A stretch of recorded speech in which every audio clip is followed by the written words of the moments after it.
పల్నాడు జిల్లా నరసరావుపేట బరంపేటలోని లీలా వెంకటేశ్వర స్వామి ఆలయంలో దొంగల ముఠ చోరీకి యత్నించింది. తెల్లవారుజామున గుడిలోకి చొరబడిన దుండగుడు హుండీని పలకకొట్టే ఆలయంలోని వస్తువులను చెల్లాచెదురుగా పడేశాడు. శబ్దాలు రావడంతో అప్రమత్తమై పరారయ్యాడు. చోరీకి గురైన నగదు వివరాలు తెలియాల్సి ఉంది. అర్చకుల ఫిర్యాదుతో రంగంలోకి దిగిన పోలీసులు దర్యాప్తు చేపట్టారు. రాత్రి వేళల్లో ఆలయాల వద్ద భద్రత నిఘా పెంచాలని భక్తులు విజ్ఞప్తి చేస్తున్నారు.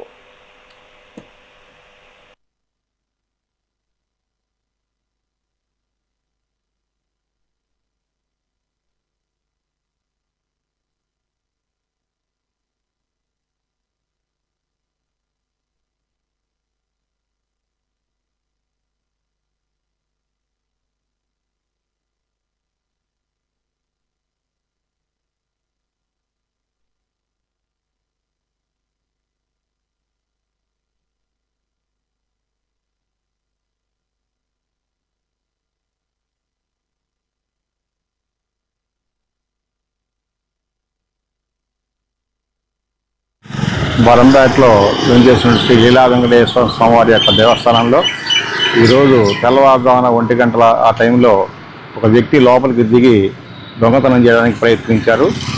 అది 4 కృష్ణుడికి గుడికి వెళ్ళే భక్తులు చూసి వాళ్ళు అరవంగా వాళ్ళు బయటికి పారిపోవడం జరిగింది. లోపల మొత్తం సామాన్లన్నీ కూడా చెల్లాచెదురుగా పడేసి ప్రయత్నం చేశారు. వస్తువులు అయితే మాత్రం ఏమీ పోలేదు. దొంగత ప్రయత్నం మాత్రం కరెక్ట్గా జరిగింది. అవన్నీ కూడా మన సీసీ కెమెరా వాళ్ళతో ఫుటేజ్ కూడా మీకు సబ్మిట్ చేస్తూ ఉన్నాం. నర్సాపేటలో బరంపేటలోని వేంచేసి ఉన్న శ్రీ లీలా వెంకటేశ్వర స్వామి దేవస్థానంలో తెల్లవారుజామున 1:30 to 4 మధ్యలో ఒక దొంగ గేటు దూకి ప్రవేశించి దేవాలయ ప్రాంగణంలోని చెల్లాచెదురుగా వస్తువులని చేసి ఒక గంగాళం తీసుకొచ్చి ఆ గోడ మీద పెట్టి ఇంకా దొంగతనాన్ని ప్రయత్నించగా ఇస్కాన్ టెంపుల్కి వెళ్ళే 4 వెళ్ళే భక్తులు చూసి పెద్దగా కేకలు అరవగా ఆ దొంగ పారిపోయాడు. ఆ గుడి తలుపులు తీసిన పూజారి గారు మొత్తం చూసి ఏం వస్తువులు పోలేదు.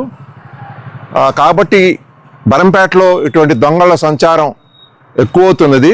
కావున పోలీసుల వారు నిఘా పెట్టి ఈ బరంపేటలోని భక్తులకు ప్రజలకు సెక్యూరిటీగా ఇవ్వాలని చెప్పి నైటు పెట్రోలింగ్ కూడా ఏర్పాటు చేయాలని చెప్పి ఈ బరంపేట లీలా వెంకటేశ్వర స్వామి భక్త సమాజం తరఫున కోరుకుంటున్నాము.